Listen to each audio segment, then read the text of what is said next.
There is a luscious history of women singers belting out lyrics while backed by male musicians. Starting in the 70s, Debbie Harry and her immaculate voice reminded people that Blondie was the band's name, not just the color of her gorgeous locks.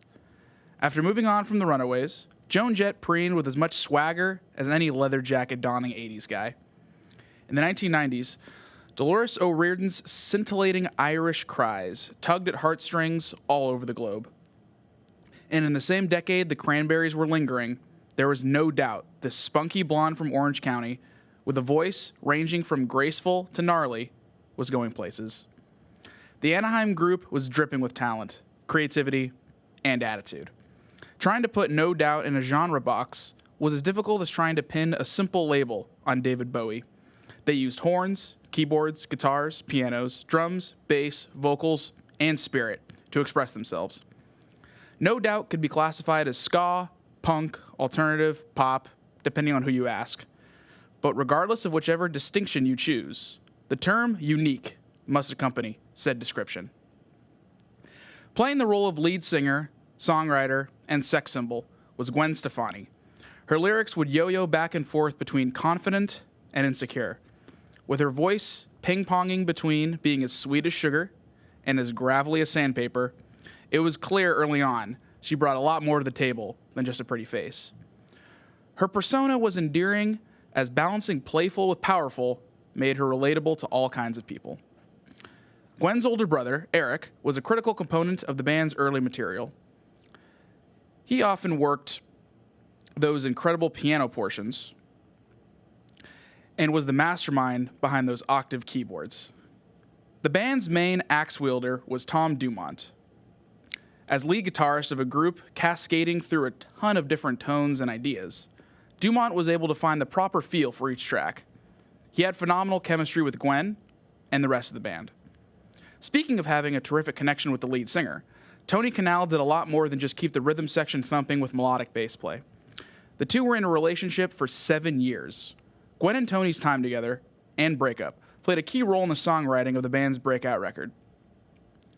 The man behind No Doubt's drum kit was Adrian Young.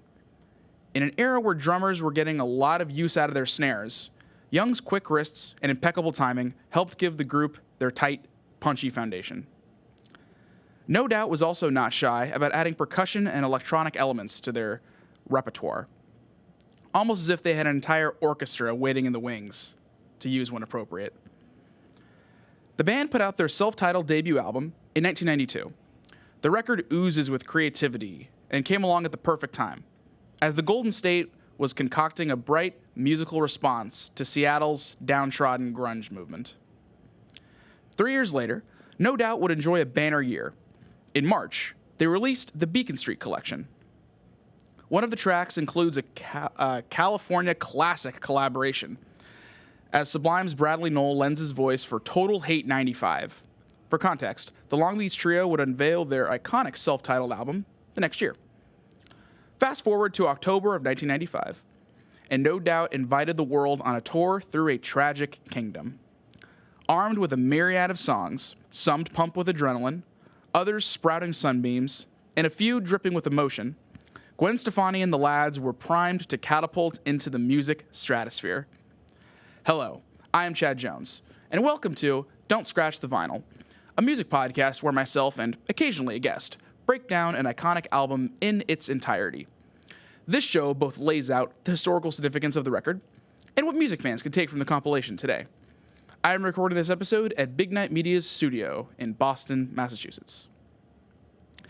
Gwen Stefani might be my all-time example of going through her work and saying, oh yeah, I know that song and that song and that song, before realizing I'm a lot more familiar with her discography than realizing. She helped introduce me to new terminology, like a hollaback girl, made sure I never forgot the spelling of bananas, and ensured I would always want to silently mouth yee-hoo after hearing woo-hoo. And while I do not recall anyone ever explicitly telling me that she was from Orange County, I do not remember anyone ever explaining to me the Pacific Ocean was just a few miles from my home. Both facts were just something I always seemed to know. Growing up with 3 brothers and a mother who was much more likely to play AC/DC than ABBA, I was not exposed to all of her eras at once. I have no doubt that would have been different had I grown up with a sister. As one thing I caught on with very quickly in life, women adore Gwen Stefani. I got to see this phenomenon up close when I would play No Doubt driving around with my first girlfriend. She would normally tolerate my music choices, but she always perked up when I put on Just a Girl or Sunday Morning. And ultimately, that is why I find her career so fascinating. She is immensely effective at connecting with women, as much as anyone in music history. But her catalog is diverse enough for people who enjoy harsh, intense music. They can still extract joy from her catalog. Not many people can pull off being the queen of K-rock and marry a country star. Say what you want about Mrs. Stefani, but she is definitely multifaceted. And there might not be a better example of her wide-ranging musical skill set than on No Doubt's third effort. Tragic Kingdom was released on October 10th, 1995. The record contains 4 stone-cold dynamite classics that even the hearing impaired would know. But this entire album weaves in and out of genres and themes as effectively as a Broadway production. The sense of showmanship and sass blend together to create a scintillating musical odyssey. Tragic Kingdom starts off with spiderwebs, and you get a real funky intro right from the get-go. Horns, drums, guitar all establish the band's truly unique sound. And then Stefani slides in with You Think That We Connect. Pretty subtle vocal performance early on from her, and the song sets up the rest of the album perfectly, musically as well as lyrically. So it shows how much of a feel the guys all have for their instruments, and how important they were to capturing the band's fervent energy. It also highlights how Stefani can deliver an almost sweet whisper very close to an impassioned scream. This song establishes one of the band's biggest themes from a writing standpoint: being caught up with someone, even if you aren't together anymore. As this song was written with Stefani and Canal, and the two were in a relationship for years, but broke up before recording this record. And much of Tragic Kingdom's writing dives into the complexities of ending things while still being around and involved in someone's life. The backstory of those two continuing to put out compelling music makes this album even more fascinating. Next up is the track titled Excuse Me, Mister. You get a real slick, up-tempo guitar play, and the drums on the opening track really drive this one right into it, as Young really makes his presence known on both right out of the get-go. The album holds many examples of why the music is so important, as Gwen can be as interesting and full of life as she wants to. But if the music is not catchy and groovy, ultimately, the album is nowhere near as memorable. And this record plays with pace masterfully. Dumont and Young have their fingerprints all over the record, and definitely on this number. This song shows off the band's more fervent playing ability. It's quite punk. And before they break into an almost vaudevillian performance, you get the really important showings of performative and really punk, almost hardcore at times. And it's often hard to predict what's coming up in songs, especially if you haven't heard this record in a while. And Stefani's vocal range and different inflections shine throughout, and especially on this track. She belts out the verses with cries and is a little bit more straightforward when she's delivering the chorus. It's a really exciting track to just blast and take in very early on in the record. Awesome number. Now, moving over to a wicked, cool, and bright musical intro from one of the most prominent 90s songs, Just a Girl. This track combines a classic 80s element, using synth, with a staple of 90s rock, a distorted guitar. And ultimately, it's really hard to find a song with a similar sounding opening. It's very unique in that regard. The track is ultimately a masterclass in writing and singing from Gwen. Starts off with a docile tone in her voice before breaking into a gritty snarl. And her delivery bounces back and forth between these levels throughout the record, and especially on this number. The world is forcing me to hold your hand, Gwen says, before snapping into one of the most known choruses in rock history, I'm just a girl. I love how the song also plays with the next sentence after the title to keep things fresh throughout. Don't let me out of your sight. don't let me have any rights, 'cause they won't let me drive late at night. She balances between projecting sweetness and vulnerability with power and confidence. And sometimes, even inside the same stanzas, she shows off her vocal range. I'm just a girl in the world is said very sweetly before breaking into a more gnarly rendition of That's all that you'll let me be. And she clearly displays enjoyment behind the line of what I succumb to is making me numb. Stefani punctures my apologies with some real gusto, as if she's almost spitting out the line. And the music lifts up her vocals even more so, as the track is one of the most important and defining tracks of the 1990s. And the balance between sarcastic quips and genuine frustration throughout the lyrics blend together so perfectly. And this song has crossed over big time into modern culture. It is a tagline for an endless barrage of social media clips related to women. Some are used more of a joke, and then others show off the amazing parts of women in this world. It seems as if Just a Girl will be played for as long as the human race is intact. So later on, I will actually tell of one of my favorite life stories and how it relates to this song. But we got to head back to Tragic Kingdom's Happy Now. And we're going back to the breakup. This is quite the dramatic musical startup. This number just oozes emotion. The lyrics are again touching on the frustration of being done with someone romantically, but still having them be a part of their life. And again, I can't overemphasize this theme enough. It takes on 10 times the intensity when you realize that Gwen and Tony were still producing music together in studio and going to perform all night on a stage, right next to each other. Gwen's voice really soothes the listener throughout this number, especially during the chorus of Are You Happy? Has some real fluff to it. Now, the vocals might have been double taped as there's such a fullness in the delivery. Either way, it really, really works for this track. The verses have such sass. They really snap. Pretty biting, honestly. The music melody adds to the tone of longing. So much of this record is about wanting to go through with the past and move on with the future, but you just can't.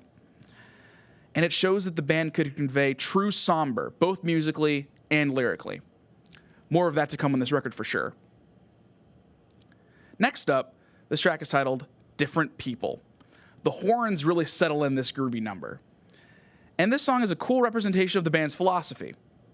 Cannot be put into a box by genre. Definitely not. They are able to connect with people from all kinds of backgrounds. I really like the line, you don't have to be a famous person just to make a mark. It's really interesting hearing that from Gwen Stefani, as she was about to become incredibly famous off this record. I'd love to hear her comments about what that line means to her 30 years later, being in such a prominent role in celebrity culture. Stefani also drops her voice a little lower early on and conveys intimacy throughout this performance. And then she raises the octaves for the chorus immaculately. It's a very interesting inflection that she uses on her voice during this effort. And then you get really crafty guitar and drums during the solo, and again, highlighting the group's overall talent. This was not just Gwen being the only person on here with some musical and creative talent. Next up is titled Hey You. You get a very cool musical intro on this one, and it sounds almost like a callback to a mid-70s rock effort. You get that Eastern element early on, a really punchy guitar lick that links up with some pounding drums. And it sounds like something maybe the Eagles might have put on Hotel California. It really shows how much the music was able to mesh seamlessly with Gwen's style. As this does not stand out as just Gwen Stefani using this as a solo project. The guys and her are working together in perfect harmony, and definitely on this number. Her breathy vocals are just mesmerizing. How she perfectly times out the chorus's chorus during the pronunciation of it is just phenomenal. And then they're using a classic music trope during the song. Fun, upbeat instruments that you can bump and sing along to, not along with. But then you look at the lyrics and you see that it's a little bit more of a sad song than maybe the music would show. Wanting the world, your hopes, your dreams to become reality, but they don't come to fruition. And it's one of the most interesting and enjoyable efforts on the entire record here, especially when you could look at this from a vocal and music standpoint.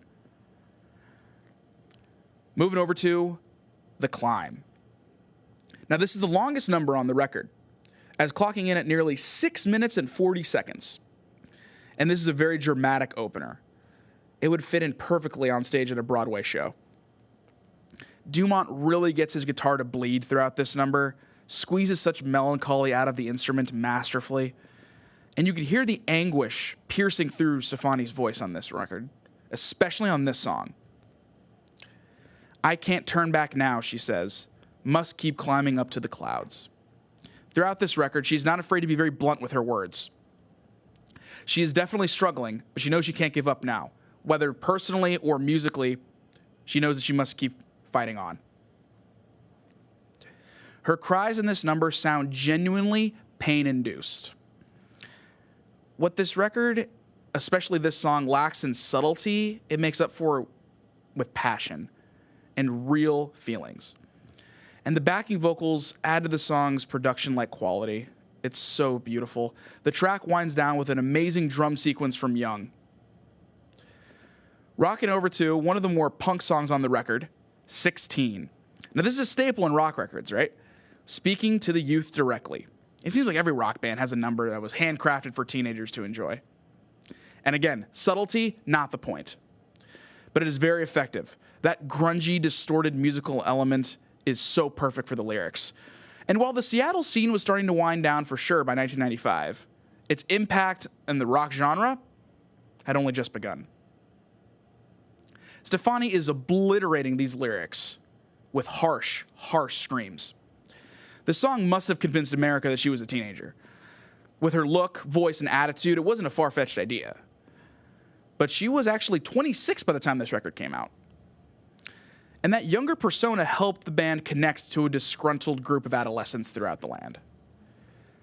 They are very, very, very effective throughout this record at connecting to that group. Due to their ability to create raw, emotional, more aggressive songs to pair with their more fun, upbeat tunes. What teenager in the 90s wouldn't have enjoyed this record? Now, moving over to Sunday Morning. The outro drumming, actually, of 16 bleeds right into this next track. In last episode, I talked about that phenomenon on Green Day's record Dookie, which goes from Chump perfectly into Longview with the same drumming sequence. And I absolutely love when groups do that on an album. It's almost like a nice little reward for the listener for listening to the record all the way through in its entirety. The drumming is so dynamic. That fast-paced kick is exactly what this track needs. And then Gwen kills it throughout the number. How she accentuates, breathes, elicits some real swagger with any warning and the woohoos in the background. More talk about comparing the past to present times. "You're not looking like you used to," she says. Phenomenal chemistry with her and Young, as they know exactly when to really launch the number up. And in my opinion, this is in contention for the best rock song to ever mention Sunday. I have it in the championship matchup with Sublime's Caress Me Down. And while the lyrics may not always be very fun, the song and music most certainly is. That is a consistent aspect of this album.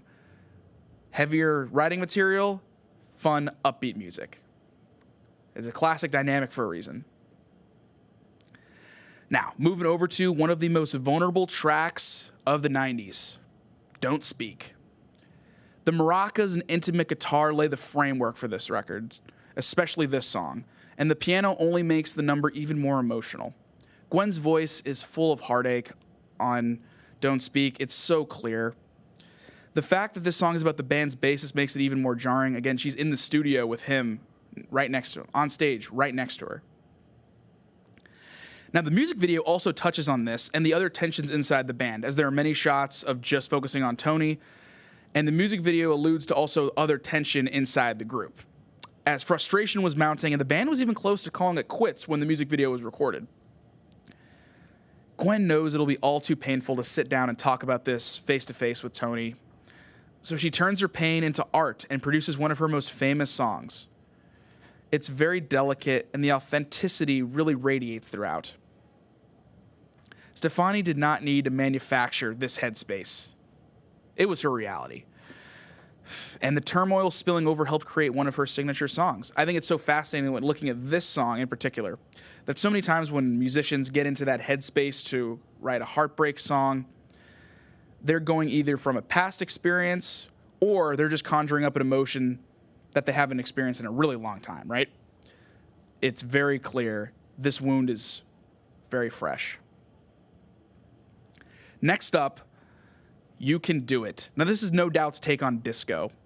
The opening would have fit right in at Studio 54, 100%. And the intro sounds like almost an opening to like a 70s spy show. You can absolutely hear the inspiration that the band took from Blondie on this one. And I'm not just talking about having a pretty blonde singer with a group of backing male musicians. More so of dealing with the attitude and charisma beaming through music and molding different genres together with the linchpin of the voice connecting it all together. The singing, the bow wow, the woohoos all drop a throwback feel to it masterfully. There's just some real attitude throughout this record, especially on this number.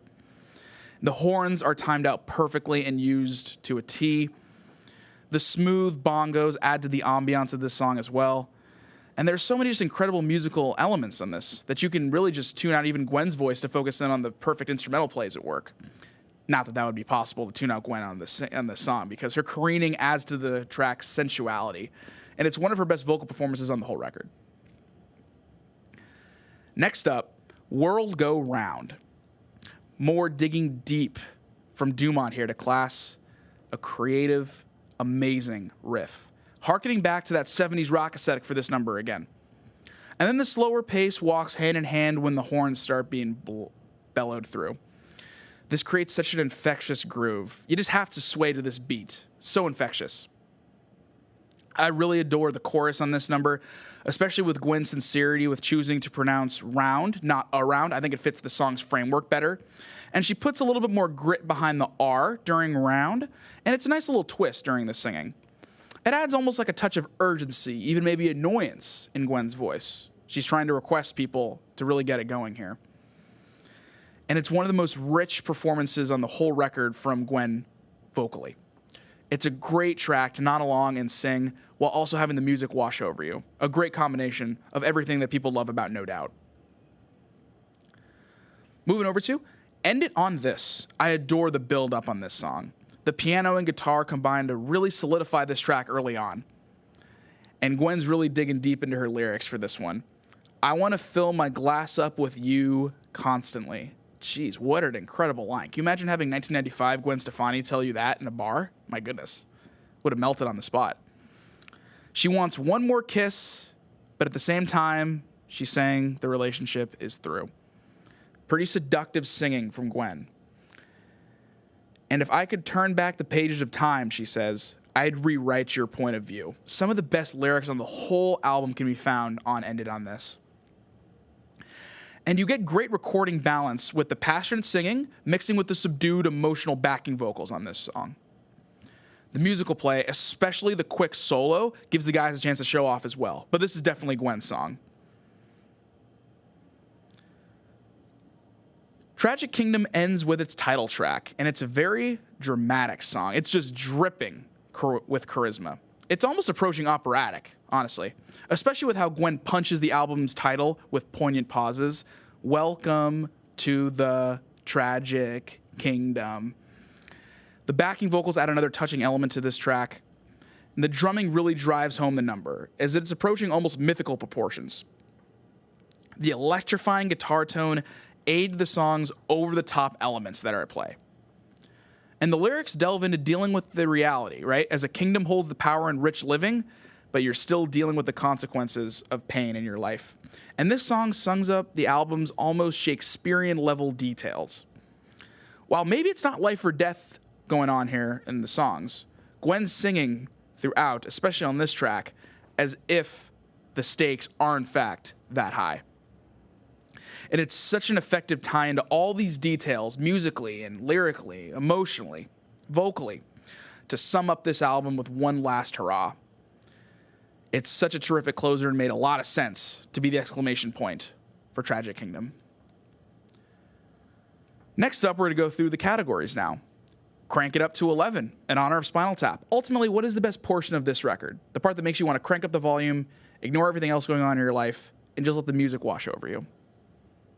So I knew before coming in and doing this recording, I was going to pick something from Just a Girl.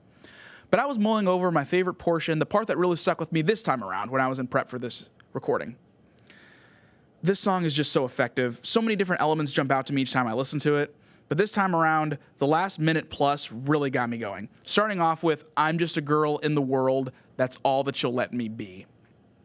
You get the amazing snare drum fill, Gwen seesawing back and forth between sugar and spice, the one-of-a-kind guitar tone, and some really, really fascinating lyrics.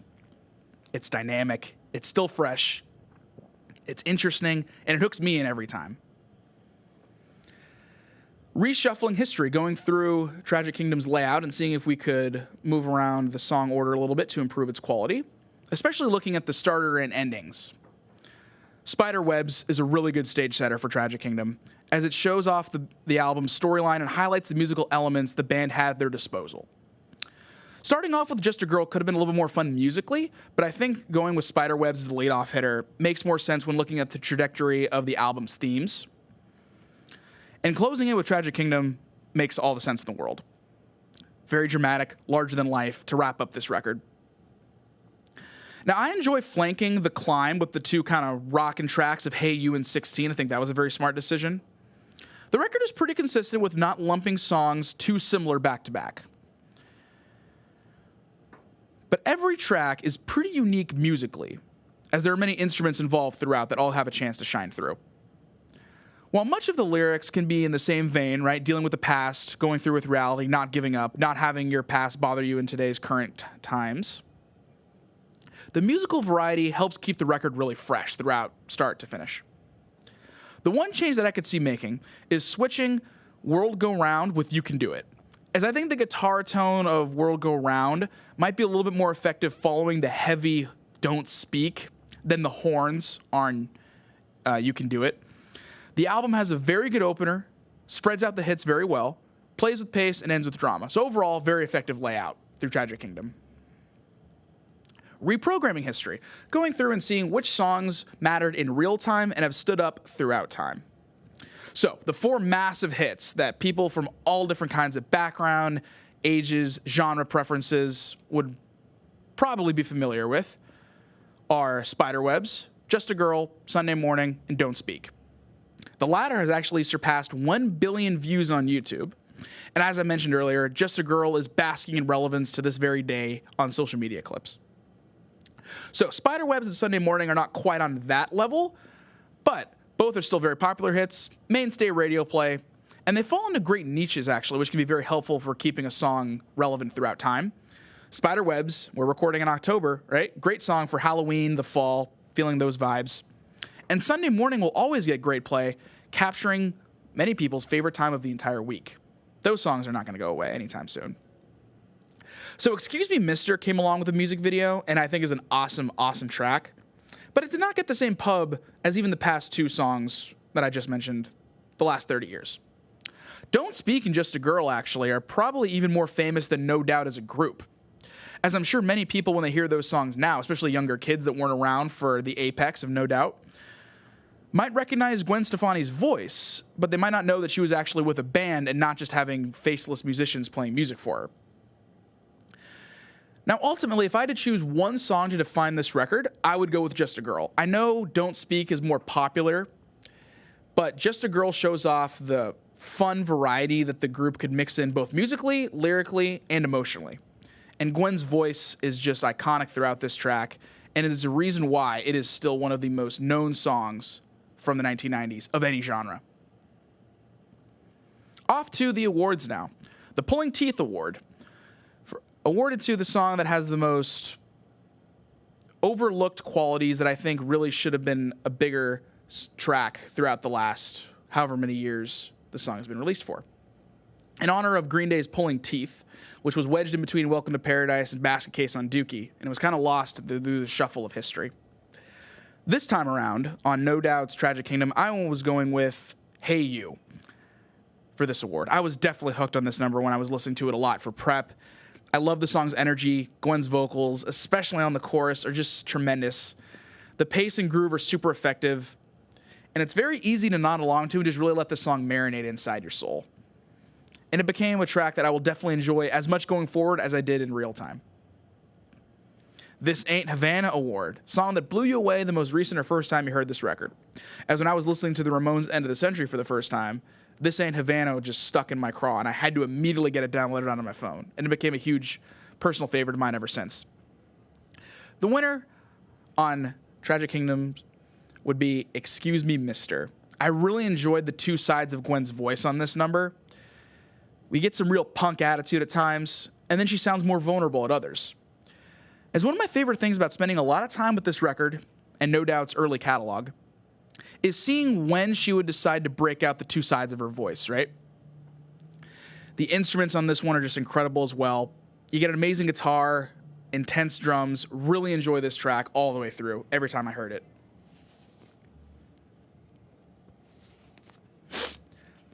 Next award, the Highway to Hell Award for Best Musical Intro, in honor of that incredible riff Angus Young created on the last record with Bon Scott at the helm of AC/DC.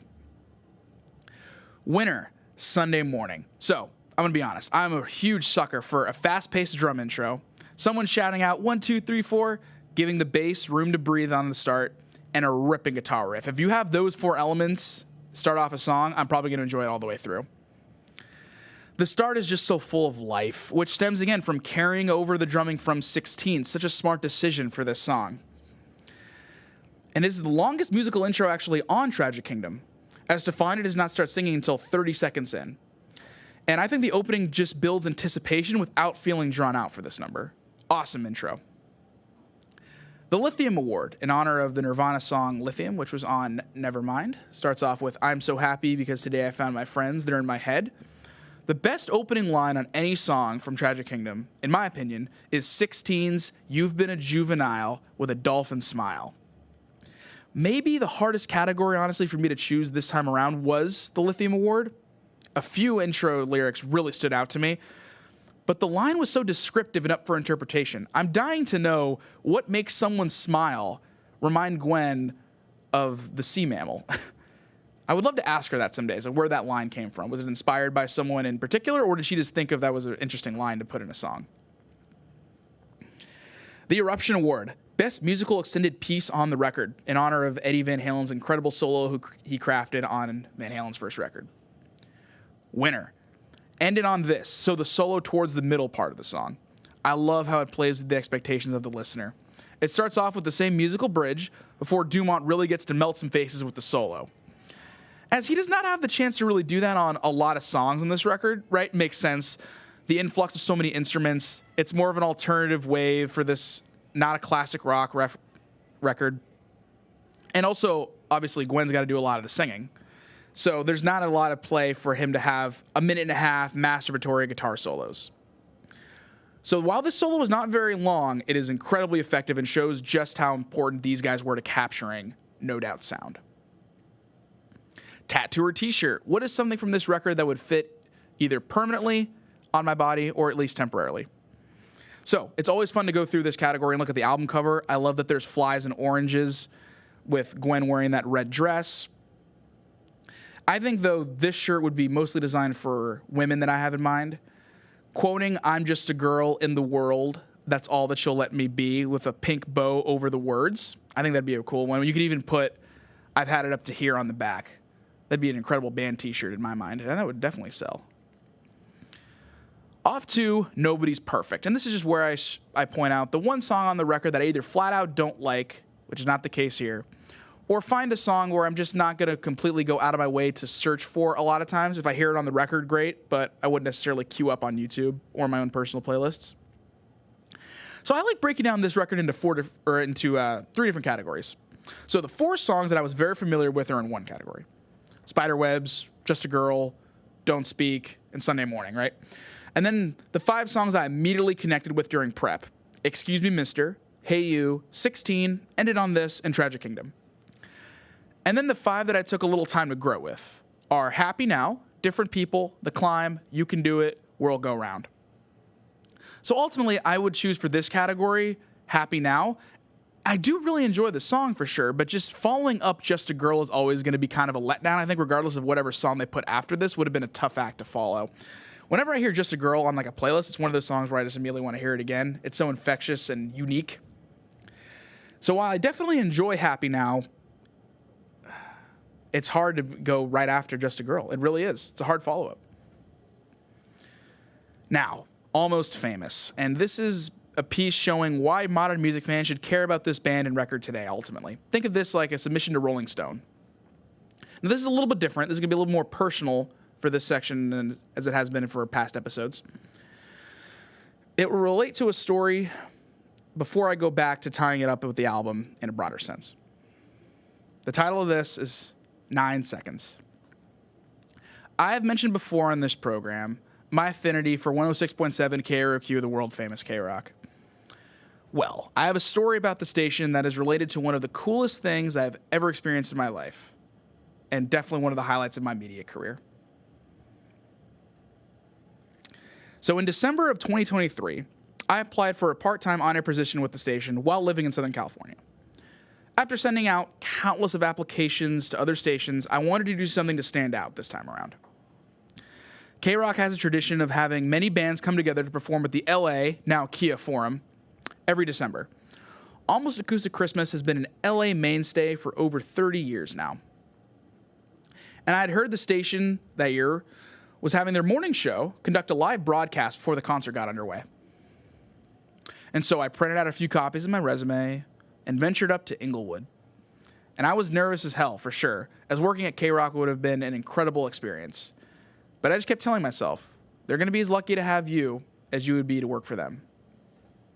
So, Klein Alley Show was set to be on the air from 3 to 5 that day, and other K-Rock personalities and higher-ups would be at the forum. And my goal was to put a face to my most recent application. And so while enjoying their remote broadcasts and musical breaks, I wanted to find the perfect time to strike. I noticed a few fans that approached them and the hosts during their musical breaks, commercials, and I didn't see pepper spray being used by them, which I took note of. Thought that was a good sign. And while thinking about how I should approach them, I just got that feeling you get in your gut when you know you have to do something. You're just not sure exactly when or how. Scenarios raced in my head, classic overthinker. They could be pissed about me doing this during their show. I would understand. I mean, would you want some stranger approaching you for a recent job application to their company? Well, you're just filling out the copying machine? Probably not. But I knew I had to at least introduce myself and attempt to hand them my resume.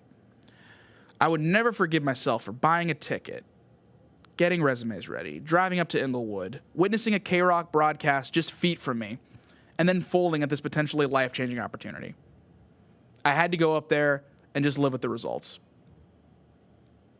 So after they talked with a dad and kid, I saw they were in a good mood, and I decided to head up.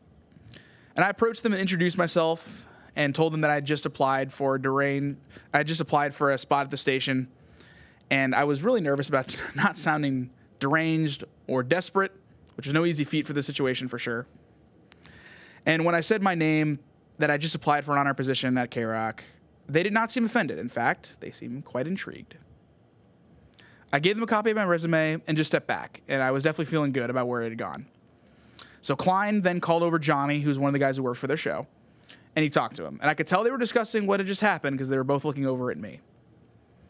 And then Johnny comes over and tells me something surreal, and I'll never forget it. I was going to intro the next song on the station. And I remember thinking something to the effect of, this is what you wanted, man. A chance. Your foot in the door. You now have a chance to show K-Rock and its listeners what you have to offer. So I hopped on stage, got my headset, microphone, all comfortable. And then Klein told me not to worry. He was going to let me know what song was going to be playing next and how long I had to cue it up before the singing began. Hitting the post. And the track was, no doubts, Just a Girl. And I was going to have 9 seconds before Gwen would take it from there. And I remember Klein asking about my experience in radio, and I said, yeah, I had some experience on live on-air broadcasts. And he told me that was good, because there was going to be 60,000 people listening. And then, funny enough, I didn't feel my heart start beating really fast. I honestly just felt ready for the moment. When we came back from break, Klein and Allie set up what was happening. And they were for sure right. This was definitely an on-air interview. I had a few minutes to show them and the K-Rock listeners why I was not just some regular candidate who wanted to get on the radio. And then Klein joked about how my resume was folded up and sweaty. That is 100% accurate. He asked the crowd if they would ever hire someone who had a resume like that. And to my delight, the crowd all cheered. And I got my first kind of real retort in when I said I couldn't risk bringing in a folder and having it confiscated at the gate. I would have just felt like an absolute idiot. And that got some chuckles. And so they broke down my resume a little bit, and Allie quipped it was impressive. It seemed that she was at least somewhat sincere and not entirely full of sarcasm when she said that. And then Klein got a good laugh from everyone, including me, when he mentioned that I must have done really well with the ladies, considering that I had sports blogger on my resume.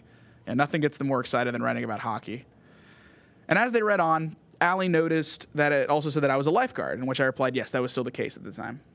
And then Klein was curious if I'd actually saved anyone's life. I was like, yeah, I've saved some kids in the water before, for sure. When those Newport Beach moms are out drinking their wine on the pool deck, someone's got to pay attention to the kids. And they seemed pretty pleased with my reaction for that one. And then Klein then asked if I ever had given mouth-to-mouth to someone in need. And I decided to play just like a little bit of a sarcastic comment. And it was like, yeah, of course, but they got to be at least an 8 for me to do that. And they both laughed, and that put me in kind of a good spot. And then Klein honestly gave me a huge confidence boost as we were winding down the banter. He said, hey, man, don't be too funny here. And we were queuing up the reins to give to me. And at a moment that I had been imagining, fantasizing about, dreaming up in my head, was about to turn into reality. I was just thinking, don't fuck this up, man. But ultimately, I was thinking, they're not asking you to do anything that you can't do. Have some fun with it. And that one-of-a-kind intro to Just a Girl was fired up. And it was go time. And I remember just thinking, stay cool. You can do this. I remember saying something to the effect of, this is 106.7 KROQ, the world-famous K-Rock. Here is No Doubt's Just a Girl. Thank you for coming out to K-Rock's Almost Acoustic Christmas. Something to that extent. The crowd cheers, and my head goes in the clouds. I realized that I was not that nervous or shocked about the situation. Obviously, I understood the importance and the magnitude of that moment. It was a once-in-a-lifetime opportunity that I just had to perform. But having said that, I didn't feel out of place talking to Klein, Allie, the K-Rock's listeners, speaking to the microphone. I felt fine. And those few minutes that I spent talking with them and introing a track, it just felt natural. Being live on the air in a professional environment was an incredible experience, especially with that many people listening at the same time. And it was a thrill I will never forget for as long as I live.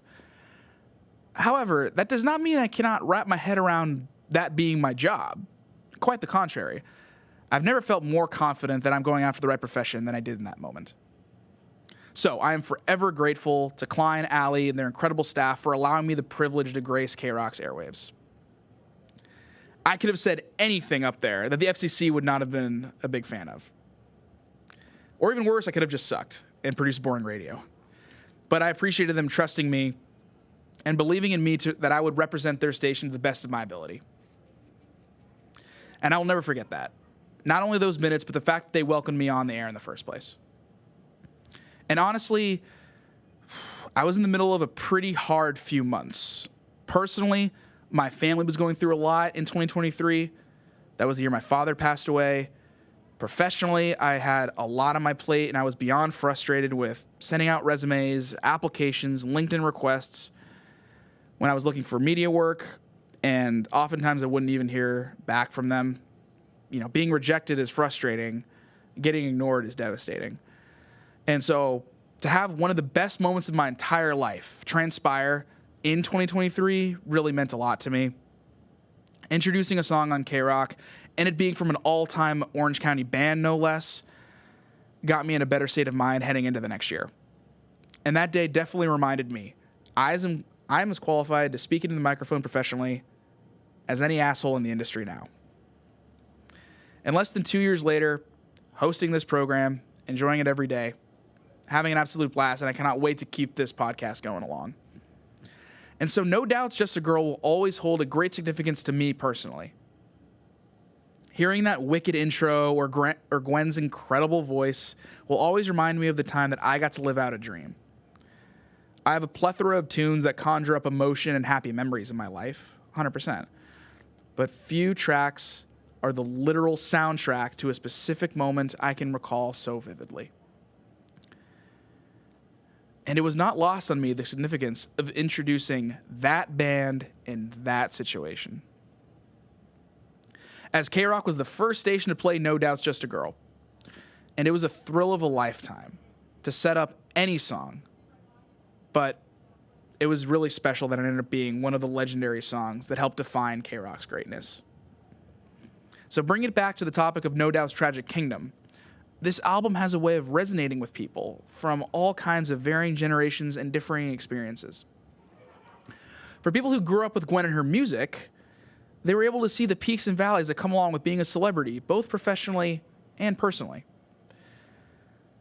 Gwen Stefani introduced herself to the world as a spunky blonde pixie with a voice that was a cyanide pill coated with sugar. Her attitude, style, and demeanor were intoxicating for men and women alike. And she attended her coming out party with an incredibly gifted cast of musicians who would help launch her into the stratosphere. The music, lyrics, and vocals all helped capture a special time in rock, where underground ethics were starting to collide with mainstream sensibilities. Don't Speak and Sunday Morning became instant classics for the youth of America going through heartache and wanting to take a long weekend drive. For 30 years, this record has helped pull up the curtain of history and look back at who Gwen Stefani was before she was associated with Blake Shelton, The Voice, or Bananas. It can be a very interesting exercise analyzing a musician's early work. The remnants of who they were can still be found in their current music and personality, but at the same time, they are definitely not the same person who created their initial records. And that is okay, as it is ultimately impossible to live 30 years and not somewhat evolve as a person and artist.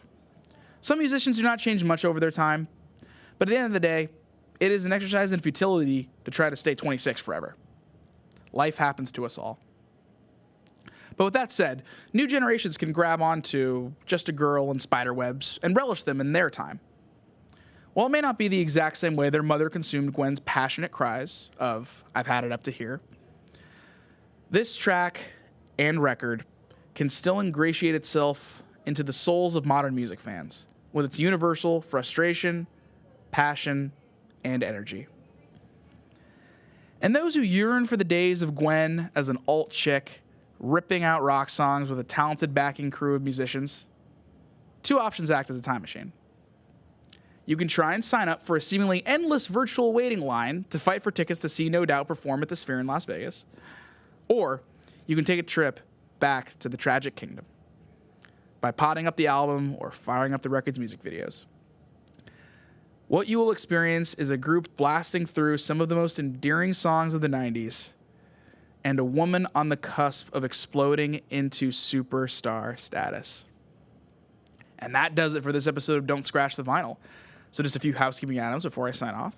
Please follow the show on Twitter, Instagram, TikTok, YouTube, and Facebook at DSTVPod. The Facebook page is Don't Scratch the Vinyl Podcast. I have clips up and will be adding additional content to those channels as long as I am producing the show, which I plan on doing for quite some time.